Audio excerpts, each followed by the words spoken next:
नमस्कृत्य नरं चैव नरोत्तमं देवीं सरस्वतीं व्यासं ततो जयमुदीरयत् नष्टप्रायेषु भद्रेषु नित्यं भागवत सेवया भगवती उत्तमा श्लोके भक्तभवति नैष्टकी कृष्णाय वासुदेवाय देवकी नंदनाय च नंदगोपकुमाराय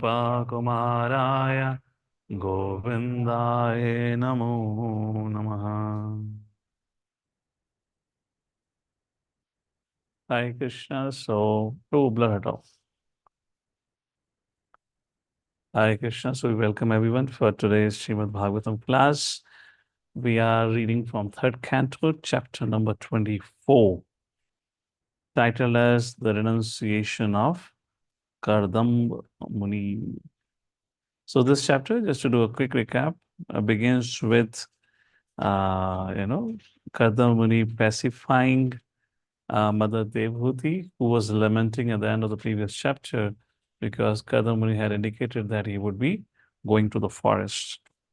I mean, they were living in the forest. Going to the forest means he will take sannyas. So then Devhuti pleaded to Kadamuni, and now the chapter 24 begins with Kadamuni pacifying Devhuti. And yes, he agrees to her desire to have a son. In the absence of a father, the son takes care of the mother like that. And that's the thing. And then he stays back, and the son is born. That is none other than Lord Kapiladev, as promised before by the Lord. When the Lord had appeared to Kadama Muni, Lord had promised that I would appear to you as a son. So Lord appeared, the Devatas begin to offer flower abhishek to the Lord, like that. And then there's a discussion of why did Lord appear? What's the purpose? We talked about it. Then the head of the Devatas, the chief Brahmaji, and all of the Devatas, all these luminaries, they appeared on the spot and they began to glorify Devhuti and Kadamuni, and they also offered prayers to Lord Kapila. Devhuti had 9 daughters. Brahmaji proposed the 9 daughters of Devhuti get married to his 9 sons. So their marriage happens. That's what we discussed last time, all this. After that, when Brahmaji departs from there, then Kadam Muni goes and meets Lord Kapila in private. He offers obeisances to his son, who is none other than the Supreme Personality of Godhead, like that. And then, yeah, he offered his prayers like that. He expressed these very particular important verses 27 to 29. Uh, he expressed that how, my dear Lord, you're not accessible or attainable by anyone so easily. Kadamuni said, reading the translation, 27th verse, Oh, after a long time, the demigods of this universe have become pleased with the suffering souls. You can share the screen also, yeah. Yeah. Oh, after a long time, the demigods of this universe have become pleased with the suffering souls who are in material entanglement because of their own misdeeds. So he's actually expressing that, I'm just a simple grahastha. It is actually that you have become pleased. The devatas have become pleased with us. Therefore, you have appeared like that. And then he gives an example of yogis, after great, great struggle, many lifetimes, after that, they attain the success of seeing you. After many births, mature yogis by complete trance in yoga endeavor in secluded places to see the lotus feet of the Supreme Personality of Godhead. And text number 29, he speaks about himself. Not considering the negligence of ordinary householders like us, that very same Supreme Personality of Godhead appears in our homes just to support his devotees. Is the causeless mercy of the Lord by which the Lord has appeared. We have no qualifications. Kadamani then talks about the reasons why the Lord appears, etc., etc.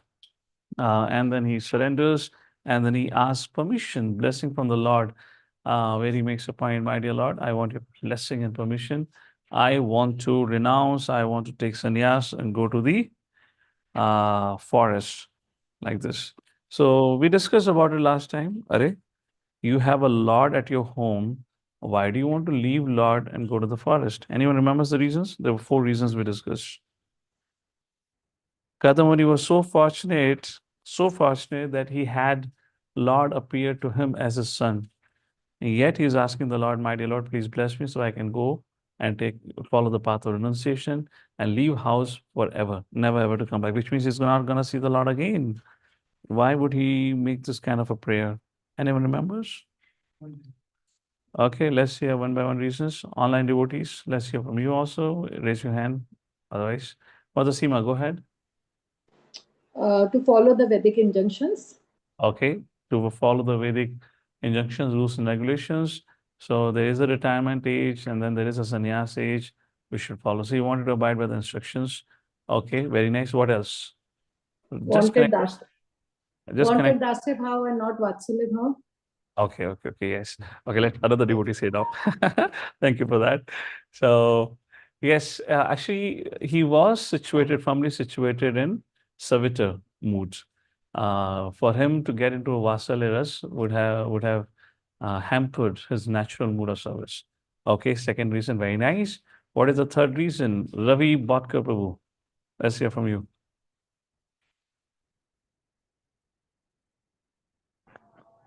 Hare Krishna Prabhuji. So constant worship and remembrance of Lord. That is one. Absorption. So Absorption. idea Yeah. is, yeah, so Yes. idea is absorption. So there was a whole purpose dedicated to that. Yes. So the reason that he wants, I mean, what do you mean by absorption in the sense? There was a fourth point. There was a third point prior to it, but just let me explain. Uh, he felt being at home, there would be a lot of responsibilities and anxieties. Better if I take a path of renunciation, I can 24 by 7 absorb myself and remembering the Lord. That was the point there. What was the third reason? This was the fourth reason. What was the third reason that Kadamamani gave? Actually, this is explained by Srila Vishnu Chakravarti Thakur. Mother Prachi, go ahead. Hare Krishna Prabhuji, Dhanwad Pranam. What I remember is that one day, anyway, God will make him renounce everything. Yeah. So, yes. Correct. So, anyways, the nature of the world is we'll have to give up everything. Why don't we give up things in time? Forcefully things are taken away. Why don't we follow this, the culture which has been established? So renounce in time. Thank you so much. I am delighted to know that at least all of you were attentive. Good. Certain things need to be remembered. All right, so this brings us up to the subject matter. Then the Lord begins to speak from text number 35, and the purpose of descent has been described in 35th and the 36th verse. We'll start our discussion from 37th verse onward. Esha atma pato avyakto nashtakale na bhuyasa tam pravatta itam deham imam vidhi maya pratam. As this is going to be the first verse, so I'll read word to word as well as translation and the purport to it. Eshaha, this Atmapataha, path of self-realization. Avyaktaha, difficult to be known. Nashtaha, lost. Kalena bhuyasa, in the course of time. Tam, this pravartayutam, to introduce again. Deham, body. Imam, this. Vidhi, please know. Maya, by me. Vratam, assumed. Translation and purport by His Divine Grace, S.C. Bhaktivedanta Swami Srila Prabhupada ki. This path of self-realization, which is difficult to understand, has now been lost in the course of time. We already discussed about it last time.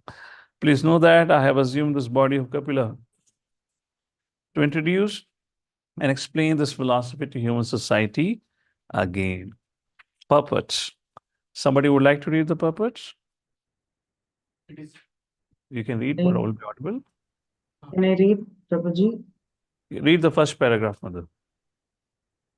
It is not true that Sankhya philosophy is a new system of philosophy introduced by Kapila as material philosophers introduce new kinds of mental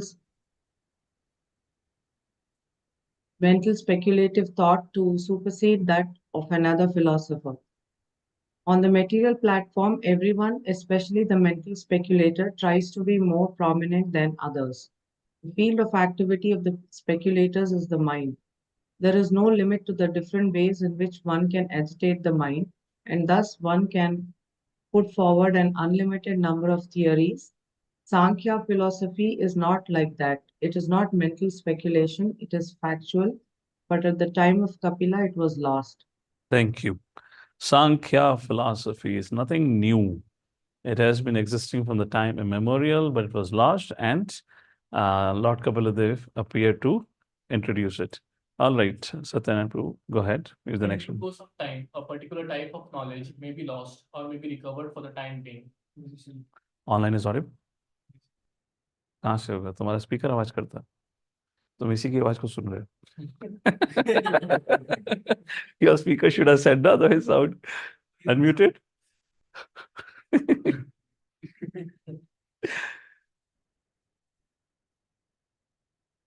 क्या कर रहे हो? Should I go ahead, Prabhuji? No. Wait, we have let everyone get a chance. Yeah. Switch off the sound. In due course of time, a particular type of knowledge may be lost or may be recovered for the time. That is the nature of material world. A similar statement was made by Lord Krishna in Bhagavad Gita. It's Sa echoing. kalena mahata yogo nasta. In the course of time, the yoga Nashtaha. nasta. You sounded like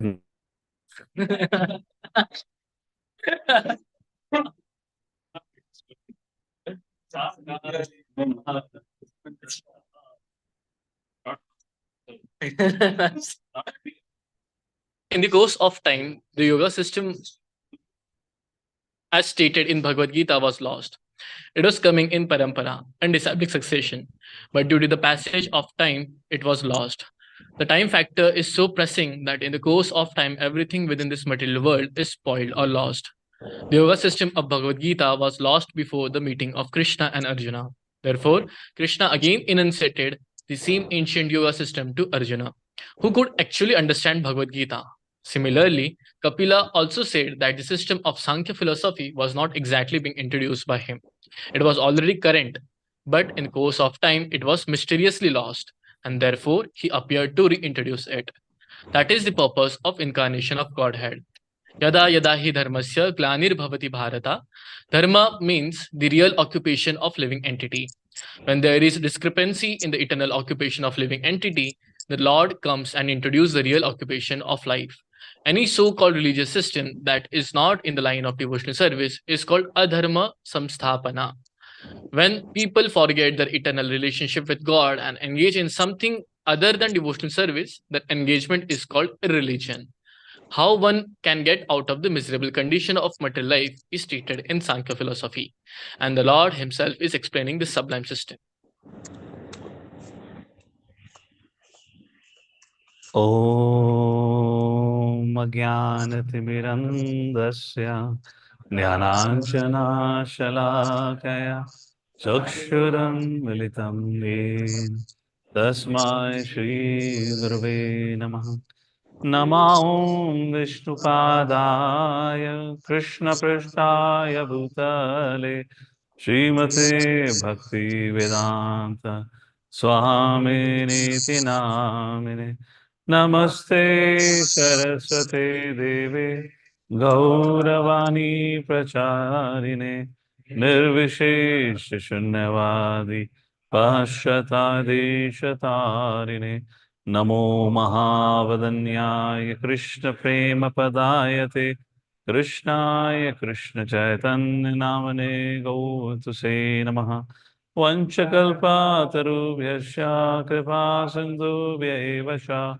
Patitanam Pavanebhyo Vaishnavebhyo Namo Namaha He Krishna Karuna Sindhu Dinabandhu Jagatpate Gopesh Gopika Kanta Radha Kanta Namastate Kanchana Gaurangi Radhe Vrindavaneshwari Vrishabhanu Sute Devi Pranamami Hari Priye Jai Shri Krishna Chaitanya Prabhu Nityananda Shri Advaita Gadadha Shivasadi Gaur Bhakta Vrinda Hare Krishna Krishna Krishna Hare Hare Hare Ram Ram Ram Hare Hare. Text number 38. Kapila responds to Kadam Muni's request, and thus Lord Kapila says, I sanction your desire. Now, being sanctioned by me, go as you desire, surrendering all your activities to me, conquering insurmountable death, worship me for eternal life. Mam Atmanam Swayam Jyotihi Sarvabhuta Guhashayam.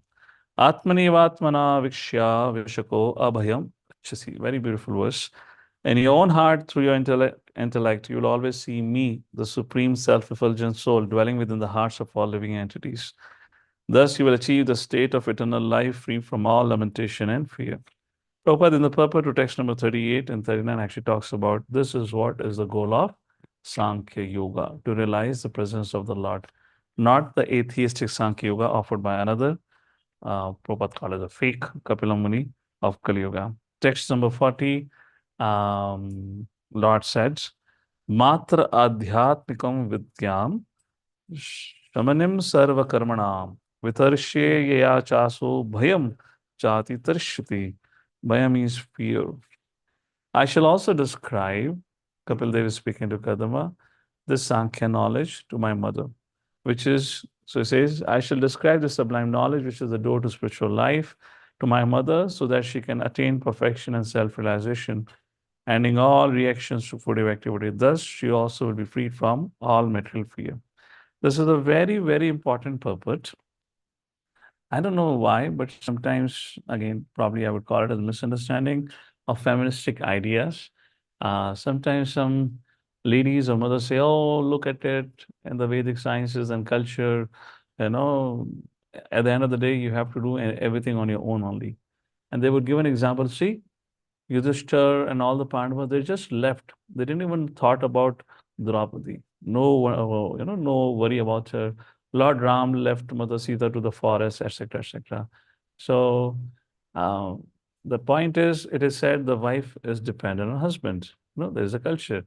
And then they say, although the wife had been loyal and serving to the husband, yet the husband leaves. ये कैसे हो सकता है? क्या है ये? Well, there are different situations, circumstances, but here is such a beautiful example. It was actually the worry and anxiety of Kadamuni. Why did Kadamuni, for the first place only, decide to stay back? He had already taken a promise from Swayambhuva Manu the moment the child is born. He didn't say son and daughter. The first child is born, I would leave. Swayambhuva Manu said, Tathastu. Yes, I'm totally agree with this. Incidentally, he had 9 daughters rather than a son. And he said, I'm leaving now. And when he was leaving, the wife pleaded and he said, I would need a son, in your absence, there should be somebody who takes care of me. To fulfill the desire of his wife and to protect her, therefore he stayed back and gave her a son. After giving her a son, who was none other than the Supreme Personality Godhead, he was still worried before leaving to the forest. He was still worried because Devati said, I wasted in my life, seeking sense gratification from you, where I could have actually attained the knowledge of self-realization from you, which Kadamuni could not give, of course, not exactly like that, but it is not mentioned here. But this was the request of Devati. So before Kadamuni went to the forest, not only he asked for blessing for himself, he also requested the Lord, my dear Lord, take care of your mother. In response to that, this is the verse spoken by Lord Kapila to Kadamuni, saying that, my dear father or my dear devotee, do not worry. The foremost student of this jnana would be my own mother, who through this knowledge would attain to self-realization. And Prabhupada writes a beautiful puppet. Kadamuni was anxious about his good wife, Devahuti. While leaving home, and so the worthy son promised that not only would Kadamuni be freed from the material entanglement, but Devati would also be freed by receiving instructions from her son. A very good example is set here. The husband goes away, taking the sannyas order for self-realization, but his representative son, who was equally educated, remains at home to deliver the mother. A sannyasi is not supposed to take his wife with him. at the Vanaprastha stage, all right, you can, but there is no,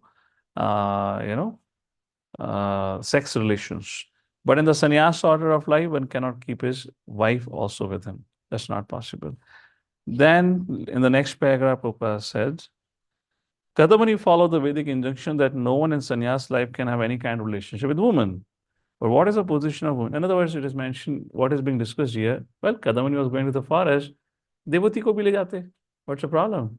Now, Kapil Muni is the supreme person God. He doesn't need Devahuti to take care of him. So take Devahuti only. So Prabhupada was saying, well, that is not possible according to Vedic tradition. The wife does not accompany the husband when husband takes sannyas. So, what is the position of a woman who is left by her husband? Prabhupada raises the question in the second paragraph. She is entrusted to the son, and the son promises that he will deliver his mother from entanglement. A woman is not supposed to take sannyas. So-called spiritual societies concocted in modern times give sannyas even to women. This happens in Mayava societies. Although there is no sanction in the Vedic literature for a woman accepting sannyas. Otherwise, if it was sanctioned, Kadamani could have taken his wife and given her sannyas. The woman remains at home. She has only 3 stages of life. First, dependency on father in childhood. Second, dependency on the husband in youth. And old age, dependency on the grown-up son, such as Kapila. In old age, the progress of woman depends on the grown-up son. The ideal son, Kapil Muni, assuring his father of the deliverance of his mother. Text number 41. Maitreya Muni explains Vidurji like this. Kadam Muni left after taking the permission. Purport, beautiful purport. Going to the forest is compulsory for everyone. It is not for mental excursion upon which one person goes, another does not. Not that it's a choice, but it is need, it is compulsory. People who accept it, a few lines below in the purport, people who accept a temporary material body are always full of anxieties. One should not therefore be very much affected by this material body. One should try to be freed. The preliminary process to become freed is to go to the forest or give up family relationships and exclusively engage in Krishna consciousness. That is the purpose of going to the forest. Many times people say, oh, very orthodox, oh, too many rules and regulations, oh, it doesn't make sense. But actually, if you study carefully and think about the subject matter, it is so scientific, so logical, it makes perfect sense. So the point here is mentioned about going to the forest is compulsory. We just read it. Let's see if you could capture it. What does it mean by? Why it is said? Prabhupada saying going to the forest is compulsory. What does it mean? Why one should go to the forest? It is not meant for excursion. You know, these days we have for rich people, they'll make their bungalow in city and they'll have their excursion home, farmhouses in the forest. After destroying the city, they peacefully make their farmhouses to get fresh air and making a city unlivable for everyone else. Anyways, I'm not generalizing, I'm just making a side point. So how do you explain this? Going to the forest is compulsory. Yes, Ashubhu. So you can't do a devotional service in city? Distraction. And if you are a distracted living entity, you will get distracted in forest also. And the greatest distraction in forest is loneliness. Yeah. Kadamuni was not going with sages along with him in the forest. The greatest distraction in forest is loneliness. The greatest distraction in forest is fear. Can fear act as a distraction? Yes or no? Can loneliness act as a distraction? So how do you say distraction-free life? In material world, there will never ever be a time when you're not distracted. Okay. What else? Yes, Prabhu. To realize that the only personality of Godhead are maintainer. To realize Krishna is only maintainer, I guess you get the realization far better in a Grihastha life. There are enough people to make you realize that. To realize that in the forest, why? Grihastha life is good for that, na? When you get taunts, किसी काम के नहीं हो तुम. देखा नहीं कितनी प्रगति होगी उसकी? तुम अभी भी स्कूटी चला रहे हो? Luna. I'm joking, huh? Those old days, 2 decades ago जो चलता था. अभी का थोड़ा अलग होगा. अभी बोलते हैं बस अभी तक होंडा सिटी चला रहे हो? देखो ब्रावल ने मर्सिडीज बेंज ले लिए. I don't know, huh? I'm just joking. Okay, Mother Roshni, go ahead. Let's hear from online audience. Yeah, Dhanavagram Prabhuji. Okay.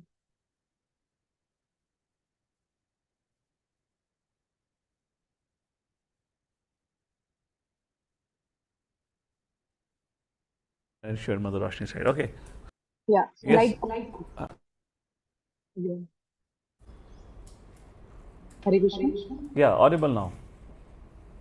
So प्रभु जी जैसे अभी हमने पढ़ा accepting, so basically being free from the attractions or whatever, the entanglement of the material body, attachment to the material body. You're on mute, Prabhuji. Oh, I'm on mute. Okay. Yes. Now Okay. it is. Valid point. So Prabhupada writes here, one should not therefore be very much affected by this material body. Material body is full of anxieties. The preliminary process to become freed from our material attachments. So the idea of going to the forest means living a simple life. That's the idea. Living a simple life is to become freed from our material attachments, which cannot really be possible if you're surrounded by sense objects. Yes or no? If you're surrounded by sense objects, how is it possible? So to free oneself from these attachments that we have cultivated over millions of lifetimes, it's a discovery in itself all through the life that we figure it out, in different times of our life. Arey, मैं इससे भी attached हूँ, मैं उससे भी attached हूँ. Little things like that. So that's a point. Okay, let me ask another point here. This is straightforward. Let me ask this question to you.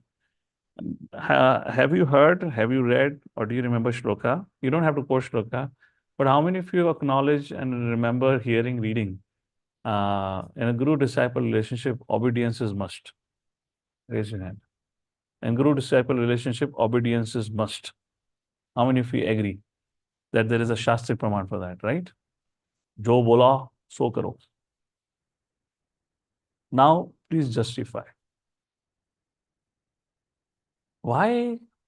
क्या problem है? Why obedience is must? करूंगा मैं अपनी मन से, थोड़ा आपकी भी सुन लूंगा. And the classic example is 10th chapter of Bhagavad Gita. Arjuna says, "My dear Lord, I accept everything what he said in full, in entirety." Why that full obedience is needed? What does it mean actually? One line answer. Yes, Abhishek. So then take your time. No, not example. Example की जरूरत नहीं, एक word answer है इसका. Can I say, Prabhuji? Yes, Mother Prashi. One line answer, not more than one line. Yes. Yes, Prabhuji. So because Guru has the realized knowledge according to scripture, so one should just listen because we are imperfect. We don't know what we are supposed to do.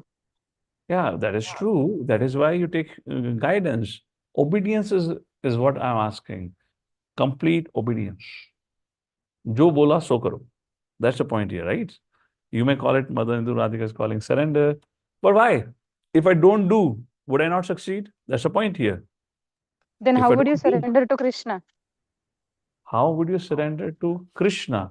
इतना तो सोचा ही किसने है? Surrender to Krishna, वो तो बहुत दूर की बात है. जो व्यक्ति अपने आज इस जीवन की परेशानियों से घिरा हो, तो बहुत दूर की चीज है. What else? One word answer. Yes. Prabhuji, To curb the false ego. To curb the false ego. To curb the false ego. Okay, very nice. Yes, Riteshwu. Okay, getting freed from one's mental attachments. Yes, Prabhu. If you are obedient, you'll get the mercy. Okay, nice. No, valid point. Yes, same point. Prajan Prabhu. Huh? Discipline. Oh, you joining a military or what there? You need discipline. Left, right, left. Raslila. Left, right, left. I mean, agreed. But why discipline? I mean, actually, Swatantrata, freedom means do whatever you want to do. There's a question of discipline. Okay, now online audience. Prabhuji. Hare Krishna. Prabhuji, If there is no discipline, you won't get that goal of your life. There is no discipline, will not get goal of life. Okay, valid. What else? You need to be with your guru, you need to be submissive. Pranadapi sunichino. Your guru, you need to be submissive. That's what I'm saying. Why need to be submissive? Because you are guru, so you have to be submissive. But what's the logic behind it? ये तो blind faith हो गया ना? Because there is a guru, you have to be submissive. It's a blind faith. But what's the reason behind it? Is what we are touching upon here. Okay, Madhamithavni, one line, huh? Jaldi, jaldi, Tadvidi, quick. Tadvidi Pranipatena, Krishna says that is a process to attain transcendental knowledge. That you have to be submissive and obedient to our Guru. I mean, that I Correct. just want to add here that obedience means to cross question as Arjuna did to his spiritual master Krishna. That is also obedience, right? Yeah, that's a part of it. No, point here is when it is at Tadvidi Pranipatena, you take shelter and guidance. It is not mentioned 100%, 5%, 10%. I'm raising a question here. Why it is said complete obedience? You can only get the correct answer. I'm not saying you're wrong. You can only get the correct answer when you start thinking to whom and in what condition we become obedient naturally. Then you get the answer. Okay. Yes, Anshul Prabhu. Respect. Yes, Prabhu. Yeah, this is theoretical, right? Guru is the representative Lord, is agreed shastrically. But things have to happen naturally. You can't When we are function on it. helpless, when you have this feeling of helplessness. I'll one by one answer. Turn is over. You can type turn is over. Ravi Prabhu, quickly. Prabhuji, it's I think to give up the false ego. To give the false which ego, is the- okay. Fine. that is- So, okay, the idea is, why have you come to this world? Only because of one thing, envy. You cannot get rid of your envy unless you begin to follow.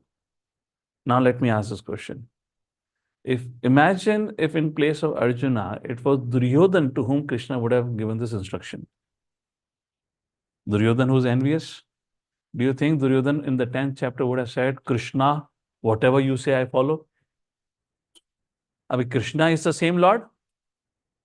The 10th chapter, just imagine 10th chapter is being spoken to Arjuna, 10th chapter is being spoken to Duryodhana. 10th chapter means first to 10th chapter, all. Do you think Duryodhana at any point of time he would have said, Krishna, I agree whatever you say. I'll follow. Saying agree is one thing, but to follow is altogether different ball game. Follow means obedience. Duryodhana could not. And therefore, Krishna himself said, Arjuna, because anasuyave, you do not envy me. Name dveshti astina. No, that's later on Krishna says, but Krishna says, you are non-envious of me. How do you fix this envy? It's the most deep-rooted quality. It just doesn't go away. Just to fix this problem of envy, obedience is needed. And you can experience in your own life, time and again will struggle to follow. And every time we struggle to follow, you realize, think back. There is envy there, which doesn't allow us. That envy would lead to a doubt. Yes? Yeah, ऐसे कैसे हो सकता है? ऐसे नहीं हो सकता, वैसे नहीं हो सकता. That is what affects our faith.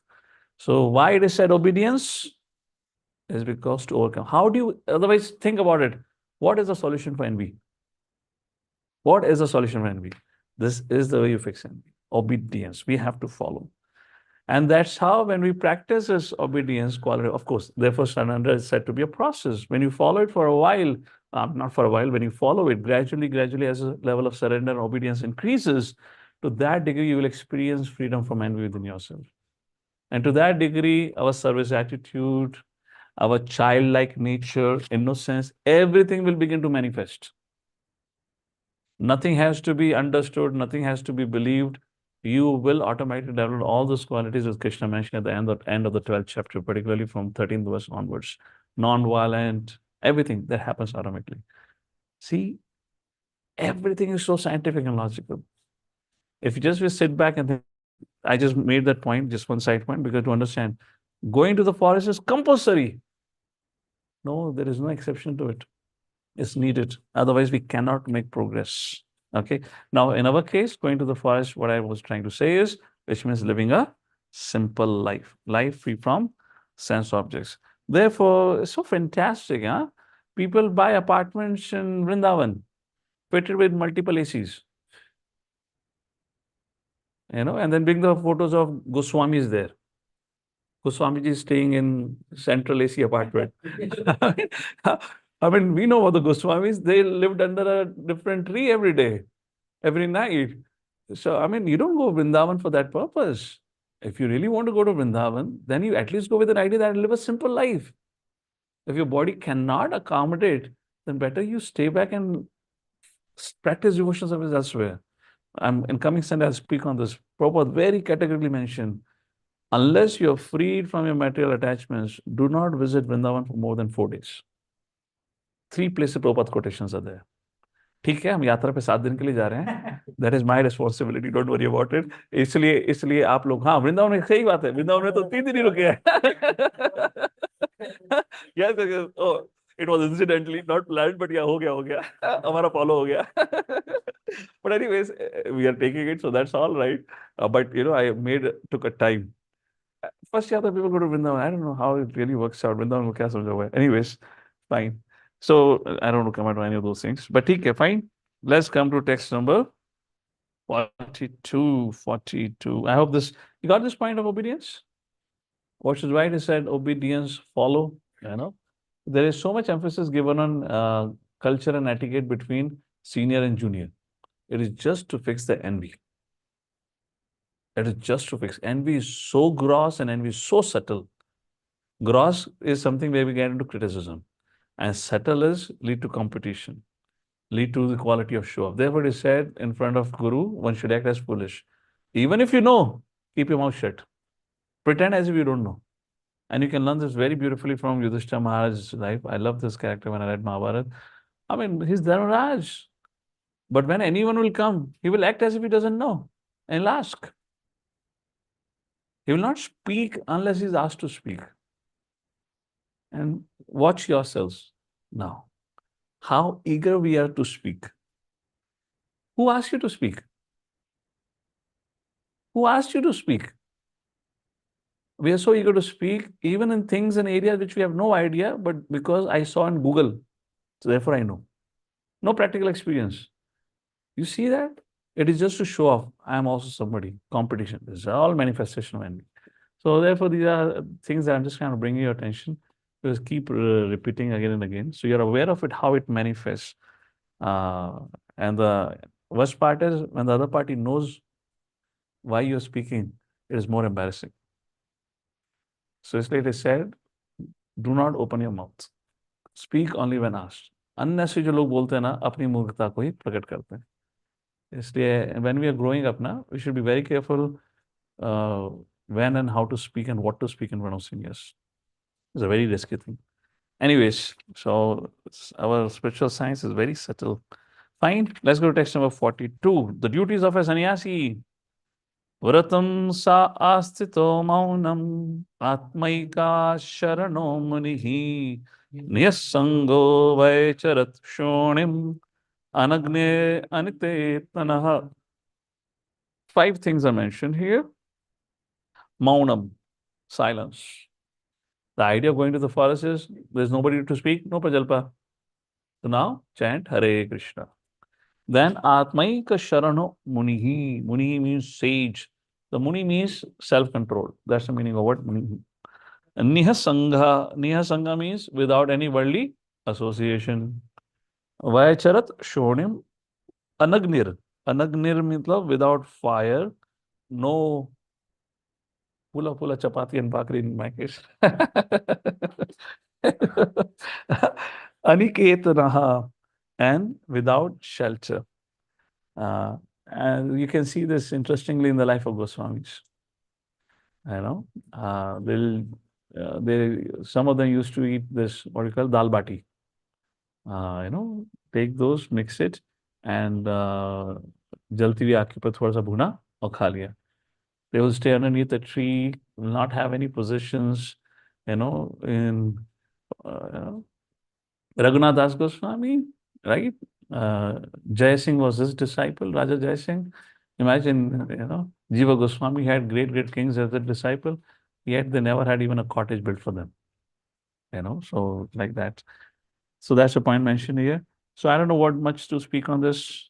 हमारे लिए तो है वाचो वेगम मनसा क्रोध वेगम जीवा वेगम उदार पास्त्रगम, उसमें चाचा कर चुके हैं. इस वाले में थोड़ा चाचा भारी हो जाएगा तो उसमें नहीं जाते भी. ठीक है. Text number 43. मनो ब्रह्मणे युञ्जानो यत् सत् असतः परम गुणावभासे विगुणा एका भक्त्यानुभाविते He fixed his mind upon the Supreme Personality Godhead, Para Brahman, who is beyond cause and effect, who manifests the three modes of material nature, who is beyond those three modes, and who is perceived only through unfailing devotional service. And what is the result of absorption? Text number 44. Nirankrit nirmamamascha nidvandvaha samadrak swadrak pratyak prashant dhiraha prashantorme ivodadahi. Thus, he gradually became unaffected by the false ego of material identity, became free from material affection, undisturbed, equal to everyone, and without duality. He could indeed see himself also. His mind was turned inward and was perfectly calm like an ocean, unagitated by waves. Prabhupada writes, first few lines of the purport. When one's mind is in full Krishna consciousness and one fully engages in rendering devotional service to the Lord, he becomes just like an ocean, unagitated by waves. Anyone like to explain? What does it mean? Yes, Prabhu, go ahead. Go ahead, go ahead. So many thoughts of Okay. gratification. So many thoughts of sense gratification. They'll it's like reverse. Fine. So they will not disturb. All right. Yes. Same idea. So unagitated by waves, all of you familiar with this analogy. As long as we have material body, the urges, all that will persist. But now, because he's firmly fixed, he will not get disturbed by it. That's the idea. Wow. You know, what a qualification that way. What happened? Okay. Like, so that's the point. TK. All right. Text number 45. What else is the result of absorption on the Lord? Vasudeve Bhagavati Sarvagnya Pratyag Atmani Parena Bhakti Bhavena Lavdatma Mukta Bandhanaha. He thus became liberated from conditioned life and became self-situated and transcendental devotional service to the Lord. Vasudev, the omniscient super soul within everyone. All right, all cognizant. Third result, text number 46. Atmanam sarvabhuteshu bhagavantam avasthitam apashyat sarvabhutani bhagavati apichatmani. He began to see the Supreme Personality Godhead is seated in everyone's heart and that everyone is existing on him because he is the super soul of everyone. And what else is the result? Text number 47. Ichchadvesh bhinnena sarvatra samachetasa Bhagavad Bhakti Yuktena Prapta Bhagavati Gatihi. Very simple. Ichcha Dvesh Vihinena, free from all kind of duality. Sarvatra Samachetasa, equipoised. Bhagavad Bhakti Yuktena, equipped with Bhagavad Bhakti. Prapta Bhagavati Gatihi, equipped and after attaining it, Bhagavati Bhakti Gatihi. Gati means destination, back to God. Freed from all hatred, desire, dualities, Kadamuni being equal to everyone. And because of discharging uncontaminated devotion service, ultimately attained the path back to Godhead. Thus end the Bhaktivedanta purpose of third canto, 24th chapter of Srimad Bhagavatam, entitled The Renunciation of Kadama Muni. Hare Krishna. Any question before I start with chapter number 25? Anyone wants to say something, clarify? Prabhuji, I have one question. Can I Yes, ask? Mother Prachi. Yes, go ahead. Yes. So, Prabhuji, obviously, what is given in Shastras is 100% correct. So, my question is, as far as I understand, we all know that women are actually more prone to get attached to anything. But then, to cultivate detachment from material existence, men are supposed to go and women are supposed to stay back. So, they'll be all the more entangled, na? Interesting question.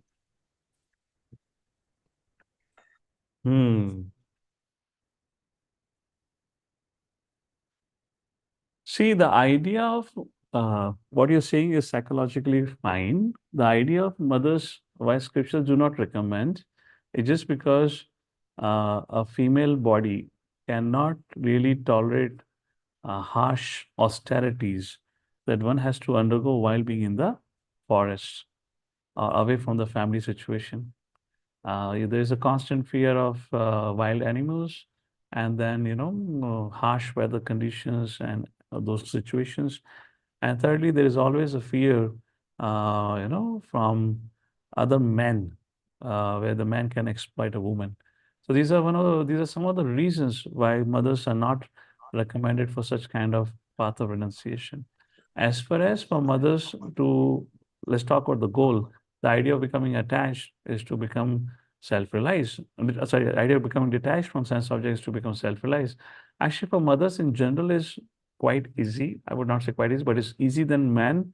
Why? Because of their strong sensitive nature, which is ingrained in their DNA, just because of having a feminine aspect. It's very easy for them to actually get attached to Krishna, attached to serving Krishna, to deity worship, etc. And if in case you have arrangements like this, why to go to the forest and go through the Ashtanga yoga process like that? It's not required. And in devotional life, what matters is cultivating those emotions and sentiments for the Lord. The mother cooks bhoga, mother can offer bhoga, mother can worship the deities, sing beautiful songs for deities. All that can be accomplished like that. So in terms of bhakti, it's not required. In the previous ages, in terms of Ashtanga Yoga Marg and all that, I already said, cannot really tolerate those levels of austerities, constant fear of attack from other men or the wild animals. So unless there is an ashram, Mother Sita went and stayed in the ashram of Valmiki Muni, but that was not actually possible for a woman to wander in the forest all alone. Is that okay? Yeah, okay, प्रभु जी. मतलब my conception was maybe little like मुझे तो ऐसा लगता है कि actually women ही है जिनका पैर मोर खींचता है प्रभु जी familial affection की तरफ. मतलब they will only sacrifice कुछ होगा which is true. तो Point कैसे is, फिर वो डिटैचमेंट कल्टीवेट करेंगे? फिर वो कृष्णा की तरफ प्रेम, बट वो पहले फैमिली का ही प्रेम पहले आ जाता है. the पैर point, वही खींचता है उनका. correct, which is true. Now you have to go back to Bhagavad Gita for that. Therefore, Krishna told Arjuna, Arjuna, you are condition of Kshatriya spirit. Even if you go to the forest, you cannot unless you purify. So unless we have purified ourselves, it's not that we can go to the forest and just because we are in the forest, we'll forget about our affectionate relationship. That's also not possible, right? So when it is said go to the forest, it is only for those who are now qualified to enter and live in a forest life. And while going to the forest, they should not be thinking about their family affairs. Then there is no point of going to the forest. So if in case you think you yourself is answering your question because women cannot really give up their familial affection, then what is the point of going to the forest? And that is my point also. This helps, Prabhuji. Thank you. Thank you. All right. Hare Krishna. Hare Yes. Krishna. Mother Medhavni? Hare Krishna Prabhu, Danat Pranam. Prabhuji, Prabhupada says in a lecture that if the husband and wife are Krishna conscious, then it is not required for the husband to take sannyas or leave home. Right. So this pastime is in Satya Yuga, right? So how far is this instruction applicable in Kali Yuga? One. Two is Let's go one by one. Let's go one by yeah. one. So in this regard, the subject matter has to be discussed with one's spiritual master because it's a very important decision of one's life. And in consultation with spiritual master, in absence of spiritual master, with a senior authority to whom we have accepted as next to our spiritual master like Shiksha Guru, such decisions can be taken. All right. What's your second point? No, I'm saying, does it warrant a discussion with the spiritual master? Because is it relevant for Kali Yuga? Is my query from Prabhupada's. Because here it is mentioned compulsory for everyone. If somebody is thinking like that, go and discuss with what should I do? Whether that is a jurisdiction of spiritual master or Shiksha Guru to say for that particular audience. Prabhupada mentioned compulsory. What else can I comment on that? Okay, Prabhu. The second question is you mentioned about envy being the reason why a disciple is not obedient to the spiritual master. So we also know that Arjuna was obedient to his spiritual master Krishna. Although Arjuna asked several questions, unless he was convinced.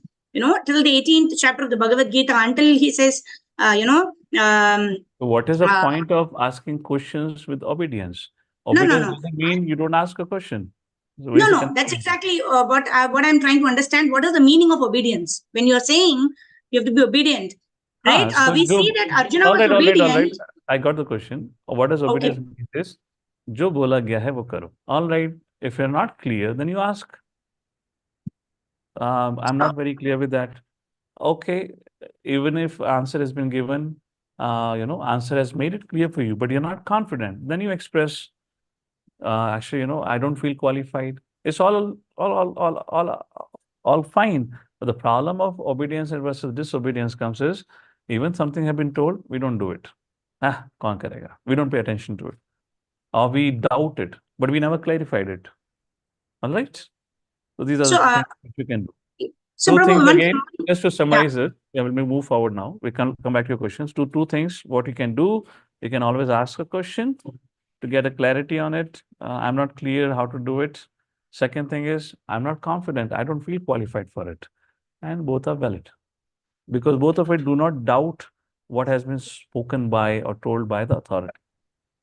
Of course, I'm not saying authority means anyone becomes your authority. That authority also has to have certain level of maturity. There has to be certain level of maturity to understand these things also. Fine. So we'll proceed ahead. So, Prabhu, I have a small query which is still lingering. Can I ask you now or? One line question. Okay. When you So, ask Prabhu, a question, you should just make a question. You should not explain your question by quoting here and there. Then what is the need for having an answer then? You ask your question. If I need an explanation, I'll explain me the question. Before asking me only, you explain the question. It doesn't serve the purpose. So one line question. How long questions were Arjuna's questions, mother? You often see his question was one. His question was one verse long only, na? Even not but one 18 verse long. chapters. You can ask multiple queries. So if you're quoting Arjuna's question, then we should learn something from Arjuna also, na? His question was to the point. He was not saying, my dear Lord, I am going to go to the forest. Why? Because Falana Dikana in Satya Yuga went, Treta Yuga went, Dwapar Yuga went. He never said like this, right? So why do you have to give an explanation to your question unless it's asked? So one line question. Okay, Prabhu. You can take your time, frame it, and then come back. All right? But Prabhu, I'm going to ask in this session only, Prabhu. Yeah, we'll Because, take it. When you are ready with one line question, then at the end you ping it and I'll take your question. Okay, Prabhu. Hare Krishna. Chapter number 25, the glory of devotional service. So here now there's a kind of a silence. Kada Muni has gone back to Godhead. And where is this original conversation happening? There are levels of conversation happening. First level of conversation happening between Vidurji and Maitri Muni. But prior to that, where is the original conversation happening? Shonakadi Rishi and Sutta Goswami. Now Sutta Goswami became quiet. Shonakadi Rishi became restless. अरे कथा खत्म हो गई हमारा होता है अरे कथा अभी भी चल रही है शौनकादि Rishi was an anxiety कथा खत्म हो गई. And so they begin to speak, and that's how text number 1 begins. And say, hey, wait, Sutta Goswami, we are not done. We want to hear more. Tell us what happened between Kapiladev and Devati. Because Kapiladev said, I am going to go and instruct the mother. You tell me what happened between Kapiladev and Devati. What Mother Devati asked. So this is what happens between text number 1 to 5. We'll quickly read out the translations. Shri Sanaka said, although he is unborn, the Supreme Personality Godhead took birth as Kapila Muni by his internal potency. He descended to disseminate transcendental knowledge for the benefit of the whole human race. Very fantastic purport. What to do? We'll read out the first paragraph. Prabhupada answers, how to understand transcendental knowledge. The word Atma Prajna Patayi indicates that the Lord descends for the benefit of the human race to give transcendental knowledge. Material necessities, pay attention, are quite sufficiently provided for in the Vedic knowledge, which offers a program for good living conditions and gradual elevation to the platform of goodness. In the mode of goodness, one's knowledge expands. On the platform of passion, there is no knowledge. For the passion is simply an impetus to enjoy material benefits. On the platform of ignorance, there is no knowledge and no enjoyment, but simply life almost like that of animals. When one is situated in the mode of goodness, he is able to understand knowledge of the self or transcendental knowledge. So idea is how to understand transcendental knowledge. To help us understand transcendental knowledge, how Vedic culture is designed? It is designed in such a way that a person automatically develops mode of goodness. Now, can you have any system more scientific than this? If you are put into a Vedic culture or Vedic system, then automatically the final product will come out as a mode of goodness. And mode of goodness is required the baseline to understand transcendental knowledge. Prabhupada concludes the purport. Human beings are meant for regulated life. By nature, there is regulation in animal life also. But that is not like the regulated life as described in the scriptures or by the authorities. Human life is regulated life, not animal life. And regulated life, only one can understand transcendental knowledge. Text number 2. Shaunaka continued.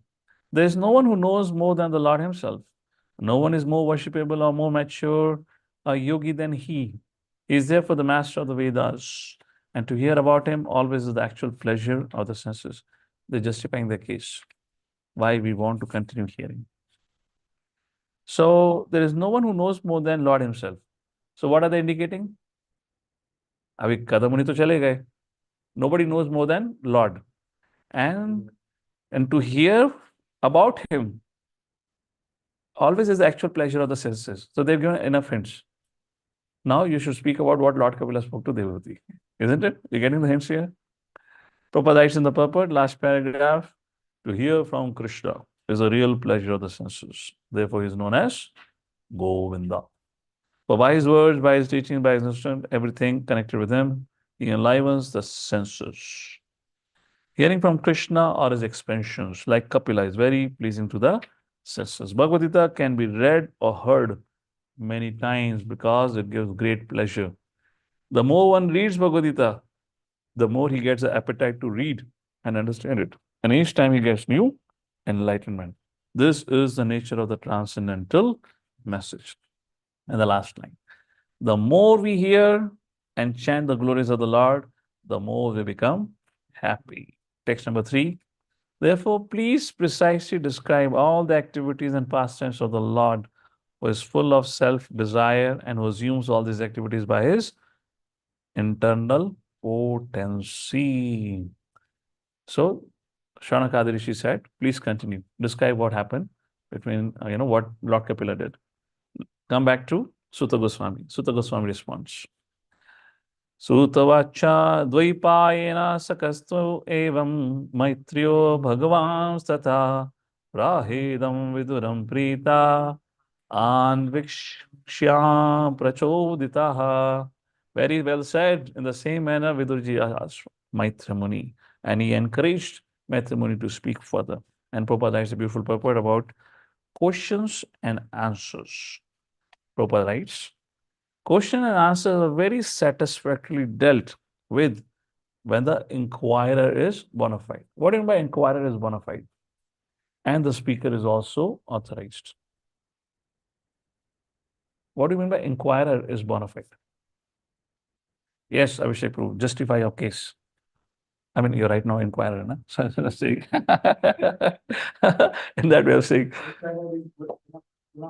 That he's asking a question in order to have a progress in spiritual life. So, bona fide means self-improvement. Okay, bona fide. What else? Inquirer is bona fide. What do you all say? How do you understand? What do you understand? Yes. He is able to digest. उसका पाचन शक्ति अच्छा है. He is able to digest. Okay, good answer. वो हो गया. Not challenging. Yes.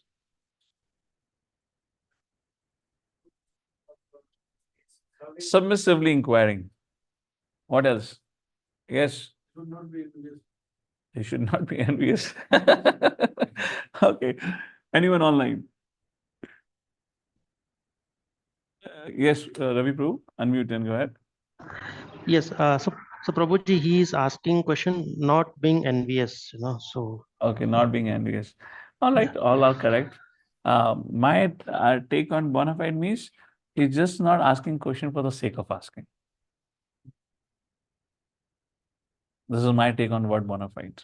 He's just not asking questions for the sake of asking. There are different reasons why people ask a question. Sometimes people ask a question just to show their level of intelligence.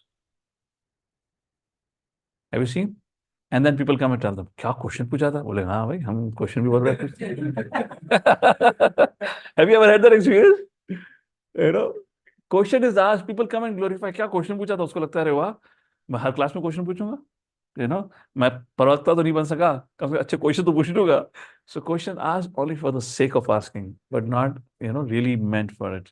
So question should only be asked when you really intend to actually listen and follow. There are certain cases where people ask the same question to dozens of people, and yet they're not, they just still they keep asking. So this is just my understanding. I'm not saying this is right or wrong, but we're just adding things to it. All right. Prabhupada says another very interesting thing about question and answers. Okay. The last point and the last paragraph, and then the first paragraph, last point. When there are discourses on transcendental topics between devotees of equal mentality, this is something we got to think about it, what it means. The question answers are very fruitful and encouraging. Interesting, huh? Now, Prabhupada says, when there are discourses on transcendental topics between devotees of equal mentality, the question and answer is very fruitful and encouraging. You all can take this as a homework and think about it. What would it mean actually? Equal mentality. And of course, what does it mean by the inquiry is bona fide? Text number 5, we'll take 1 or 2 shlokas more. So here from 1 to 4, or 1 to 5 is about, please tell us what Lord Kapila did. So text number 5, Maitri Muni says, what happened with Lord Kapila? Maitravacha pitari prashastite arnyam matuhu priyachikirshaya tasmin bindu sare avatsit Bhagavan Kapila Kila. So Kapil Muni stayed back. That's the point. To take care of his mother. Text number 6. Now, text number 6 to 11, we'll read these verses and conclude, are the questions asked by Mother Devoti to Kapila Dev. I'll read the translation directly. When Kapila, Sanskrit भी पढ़ी लेते ना, छोटी छोटी क्या जा रहा है, तमासिनम अकर्माणम तत्वमार्गाग्र दर्शनम स्वसूतम देवहूत्याः धातु संस्मृति वचः. When Kapila, who could show her the ultimate goal of absolute truth, was sitting leisurely before her, Devhuti remembered the words Brahma had spoken to her, and she therefore began to question Kapila as follows. Devhutirvacha Nirvanna Nitara Bhumman Asat Indriya Tarshana Yena Sambhavyamanena Prapannandham Tama Prabhu. Devhuti says, I'm very sick of the disturbance caused by my material senses, for because of this sense disturbance, my Lord, I have fallen into the abyss of ignorance. Very beautiful purport. And the last few lines, Prabhupada writes, eternal sensory activities are called devotional service, whereas temporary sensory activities are called sense gratification. And comes a very important point. The last one. Unless one becomes tired of material sense gratification, there is no more opportunity to hear transcendental message from a person like Kapila. So unless we feel frustrated from material life and sense objects, will not develop attraction and eagerness for spiritual subject matter. There's no question of एक पैर इस boat में, एक पैर इस boat में. और boat अगर बाई चांस दोनों अलग डायरेक्शन में चली गई, आपका चीफ फाड़ हो जाएगा. समझे ना? That is what is being described. There is no opportunity. Devhuti expressed that she was tired. Now the husband had left home. She wanted to get relief by hearing the instructions of Lord Kapila. Tasya tvam tamaso andhasya dushparasya paragam chakshu janmanamanti labdham me tvat anugrahat. She is expressing her good fortune that I have got you as my guru. Your Lordship is my only means of getting out of this darkest region of ignorance, because you are my transcendental eye, which by your mercy only I have attained after many, many births. Beautiful purport about relationship with Guru and disciple. Text number 9. Ya adya bhagavan pumsam ishvaro vai bhavan kila lokasya tamasandasya chakshuhu surya ivoditaha. You are the Supreme Personality, God, the origin, Supreme Lord of all living entities. You are arisen to disseminate the rays of the sun in order to dissipate the darkness of the ignorance of the universe. Text number 10. Kindly remove my ignorance. Atamedeva sammoham apakrishtam tamarhasi yo avagraho aham mame titi etasmin yojitastvaya. Now be pleased, my Lord, to dispel my great delusion. Due to my feeling of false ego, I have been engaged by a Maya and have identified myself, the body, and consequent body relations. Please mark this verse. Next time we'll start from here. A beautiful analysis of Aham Mameti in the puppets. Text number 11. Tam tva gataham sharanam sharanyam swabhratya samsara tarho kutharam jigyasayaham prakriti purushasya namami sadharma vidha varishtam. So that's the first question. And we'll pause with that. And we'll start our discussion from text number 10. Important purport. Devhuti continued, I have taken shelter of your lotus feet because you're the only person of whom to take shelter. You are the axe which can cut the tree of material existence. I therefore offer my obeisance unto you, who are the greatest of all transcendentalists. I inquire from you, the first question, as to the relationship between men and woman, and between spirit and matter. So, Prakritiha Purushasya. So, Prakriti means energy, Purushasya means energetic. What is the relationship between men and woman? Prakriti and Purushasya. I guess next class I will have full attendance because the question sounds interesting. Hare Krishna. So, we'll pause here. Please remind me to begin from 3rd Canto, 25th chapter, verse number 10. We'll discuss on the concept of Aham Mameti. We'll do that analysis. And then we'll begin with the discussion on this Purush and Prakriti concept. All right. I mean, of course, as and when Kapila speaks about it. Hare Krishna. So just to summarize, what did we discuss today? Kadamuni took blessing from Kapila Dev. And then we talked about Kadamuni attaining perfection, going back to Godhead. And then Shaunakadi Rishi requesting Sutta Goswami and glorifying that hearing about the Lord is very pleasing to the ears and the senses. Please continue to speak. Therefore, please tell us, what did Lord Kapila do? And then Sutta Goswami quoted Vidura and Maitreya Samvad, where Viduji also inquired like that to Maitreya Muni.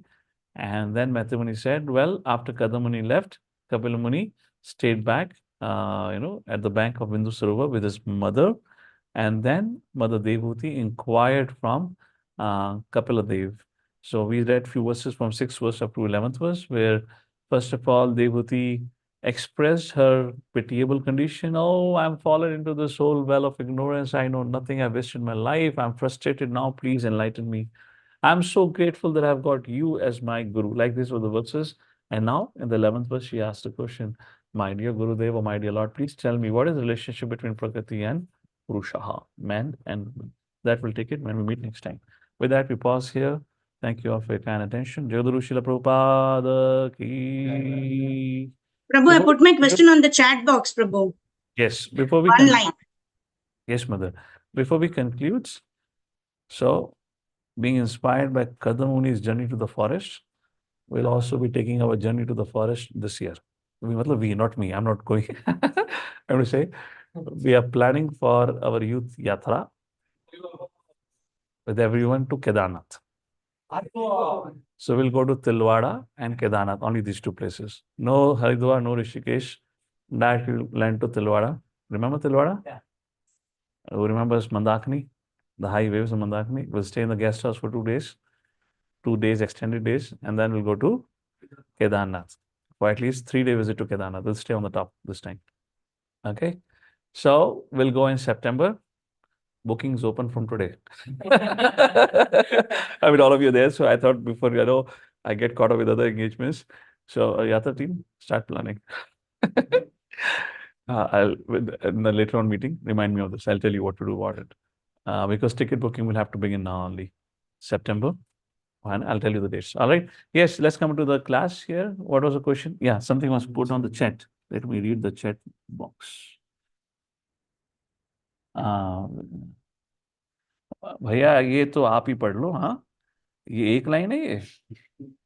ये तो कमा एक ही line है प्रभु. छोटी Bhagavad Gita. Mother, tell me in one line. ये आपका छोटा Bhagavad Gita version लग रहा है मेरे को. Okay, Prabhu, okay, my question is, we see, Krishna. Prabhu, Arjuna is asking the same question again and again in different ways to Krishna, right? Should I work in devotion? Should I renounce? Same question because generally when I ask my Siksha Guru tells same question in a modified form, in a disguised form, chant Hare Krishna and be happy. That is answer. So if then that is the answer, then should I understand that I'm not qualified to understand the answer to the question? Because I'm also trying to ask the same question because I'm not convinced of the answer or I don't understand the answer. So what is the answer? If you are not convinced or understanding the answer, change your Shiksha Guru. Shiksha Guru is not qualified to give you appropriate answer. You have told in one of the other classes that once we had the choice to accept our Shiksha Guru once, like even Diksha Guru, right? We decide who is inspiring us. That's not Hare about Krishna. Shiksha Guru. Prabhu, let me answer. Prabhu, let me answer. Prabhu. That is not my question. You are asking questions, so I am supposed to answer. Why are you supposed to answer? All right, You silence. just asked me a question to change my Shiksha Guru. That's not possible. Shiksha Guru can be many like that. And regarding this, if you're not finding satisfactory answer for one devotee, then you can try for someone else. Because No, not Prabhu. I want the answer from one particular Shiksha Guru. I have one, because you said that there should be one primary Shiksha Guru, isn't it? So we cannot ask 10 different people and choose the answer that anyone gives. That also you only have taught us, right? We cannot have 10 gurus, ask the same question to 10 gurus and accept the answer which we like. Then that's not acceptable, right? Yes, Gurudev, I agree. Thank you for enlightening. My Shiksha Guru, Madan Sundar Prabhu, has taught me this. So I'm a little confused. Who is asking question? Who is answering now? All right.